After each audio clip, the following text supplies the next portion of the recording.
பொதுவாக வெயிலில் நம்ம கொடை பிடிச்சிட்டு போனால் நமக்குலாம் வேர்க்கும். ஆனால் நம்மகிட்ட இருக்கக்கூடிய இந்த அதிசய கொடையை வெயிலில் பயன்படுத்தினா நமக்கு கொஞ்சம் கூட வேர்க்காது. அப்படி இந்த அதிசய கொடையில் என்னதான் இருக்குது அப்படிங்கிறத இப்போ நேரடியாகவே பார்த்துடலாம். இந்த கொடையில் பார்த்தீங்கன்னா எல்லா கொடையிலும் இருக்கிற மாதிரி ஒரு பட்டன் இருக்குது. இப்போ நான் இந்த பட்டன் அமுக்கிறேன், இந்த கொடை ஓப்பன் ஆகலை. ஏன்னா இந்த கொடை ஒரு அதிசய கொடை. இந்த கொடையில் இந்த பட்டன் எதுக்காக கொடுத்துருக்காங்க அப்படிங்கிறத பார்க்கறதுக்கு முன்னாடி இந்த கொடையை விரிக்கிறதுக்கு பார்த்தீங்கன்னா உள்ள இந்த இடத்துல ஒரு பட்டன் இருக்குது. இந்த பட்டனை ப்ரெஸ் பண்ணி இந்த கொடையை விரிச்சிட்டு அதுக்கப்புறம் இந்த பட்டன் எதுக்காக இருக்குது அப்படிங்கிறத பார்த்துடலாம். இந்த அதிசய கொடையில் பார்த்தீங்கன்னா எந்த கொடையிலையும் இல்லாத மாதிரி ஒரு வலை செட்டப் இருக்குது. இந்த வலை செட்டப் எதுக்காக இதில் இருக்குது அப்படிங்கிறத நம்ம தெரிஞ்சுக்கணும்னா கீழே இருக்கிற இந்த பட்டனை அமுக்கினா போதும். இப்போ நான் அமுக்கிறேன், நீங்களே பாருங்கள். அடடே கொடைக்குள் ஃபேனா, ஆஹா செம்மையாக காற்று வருது. ஆனால் அந்த ஃபேனை ஆன் பண்ணி நான் இப்போ கொடையை பிடிக்கிறேன், எந்த அளவுக்கு காற்று வருது அப்படிங்கிறத நீங்களே பாருங்கள். அப்படியே கொஞ்சம் கொடையை பின்னாடி சரிச்சோன்னா கழுத்து பக்கமும் சூப்பராக காற்று வருது. இப்போ இந்த தண்ணிக்கு மேலே இந்த கொடையோட ஃபேனை ஆன் பண்ணி விட்றேன். எந்த அளவுக்கு காற்று வருது அப்படிங்கிறத உங்களால் நல்லாவே பார்க்க முடியும். இப்போ நீங்களே பாருங்கள், ஃபேனை ஆன் பண்ணதும் இந்த டோப்பில் உள்ள தண்ணி அலையிலையாக அசைகிறத நீங்களே பார்க்க முடியும். அந்த அளவுக்கு நல்லாவே இந்த ஃபேன்லேருந்து காற்று வருது.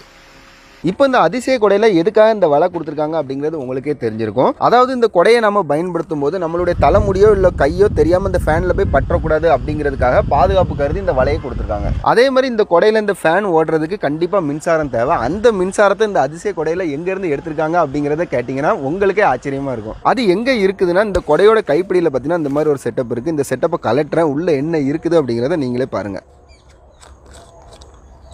இதுல இருந்தா இந்த கொடைக்குள்ள இருக்கிற ஃபேன் ஓடுறதுக்கான கரண்ட் வருது. இதுக்குள்ள தான் பாத்தீங்கன்னா பேட்டரி இருக்கு. இந்த பேட்டரியை சார்ஜ் ஏற்றக்கூடிய ஆப்ஷனும் இதுலயே கொடுத்துருக்காங்க. இப்போ அடுத்ததான் இந்த கொடையில இருக்கக்கூடிய ஃபேன் எவ்வளவு நேரம் தான்ப்பா ஓடும் அப்படின்னு அடுத்ததான் ஒரு சந்தேகம் வரும். அதையும் இப்போ நம்ம லைவா செக் பண்ணிடலாம். இப்போ இதை செக் பண்றதுக்காக இதுல இருக்கக்கூடிய பேட்டரியை நம்ம இப்போ ஃபுல்லா சார்ஜ் போட்டுக்கலாம். இப்போ இதுல சார்ஜ் ஏறுறதுக்கான அறிகுறி நமக்கு எப்படி காட்டுதுன்னா ரெட் கலர் லைட் தொடர்ச்சியா எரியுது, கிரீன் கலர் லைட் விட்டு விட்டு எரியுது. இப்போ பாருங்க, சில மணி நேரத்துக்கு அப்புறம் பேட்டரியில கிரீன் கலர் லைட் தொடர்ச்சியா எரிய ஆரம்பிச்சிட்டு அப்படின்னா பேட்டரியில ஃபுல்லா சார்ஜ் ஏறிட்டுன்னு அர்த்தம். இப்போ இந்த அதிசய கொடையில இருக்கிற ஃபேன் எவ்வளவு நேரம் ஓடுது அப்படிங்கறத செக் பண்றதுக்காக இந்த போன்ல இருக்கிற டைமரை ஆன் பண்ணிட்டு அதே நேரத்தில் கொடையில இருக்கிற ஃபேனையும் ஆன் பண்ணி விட்டுறலாம்.